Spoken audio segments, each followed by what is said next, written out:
In 2002, I traveled the entire state of Florida to research my book, Antiquing in Florida. Along the way, I discovered a lot more than antiques and collectibles. I found places where the artists sold their works in the really quaint cities and towns that had these fantastic art districts that are very unique to Florida, way past what the tourists would expect in regard to kitschy items. There were so many places that had artists showing their work, even doing presentations. I had to incorporate that in my book. And along the way, I discovered highwayman art and the second generation highwayman artists. I met on recording of my book this really nice man who was a second generation artist, though he does not consider himself a second generation highwayman artist, Roy McLendon Jr. He's an artist in his own category, and his work is considered a fine art.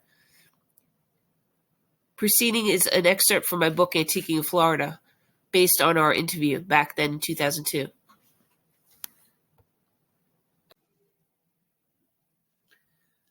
Roy McLendon Jr. is the son of original highwayman artist Roy McLendon. He's a natural-born artist who is in a category all his own, for he paints in his own style. Growing up in Florida and painting since the age of 8, Roy Jr. witnessed firsthand the dwindling natural resources around him.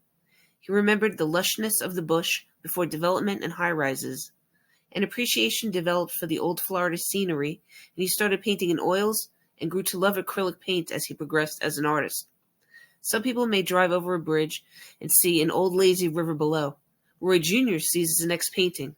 His particular attention to detail is inherent in his works, and in this way, like his father. Senior McLendon incorporated wildlife into his paintings, but went further, adding subject matter not usually found in highwayman art, such as clothes on lines, dogs, fish, people, wild deer, and children. As Roy Jr. said, you could almost see the horse breathe in regard to one of his father's paintings. Roy Jr.'s paintings are old Florida, yet they go past the self-taught folk art category. I put a different spin on my work, said Roy Jr.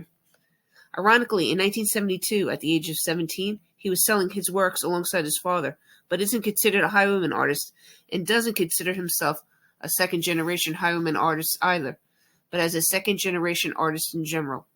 He also considers it an honor when classified with his father, but wants to be known as an artist who keeps trying to push the envelope.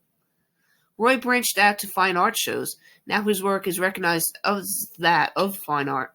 He could spend days on a particular piece, not wanting to stop. If there may be one more touch or detail or one last inch of board to cover that could make the difference.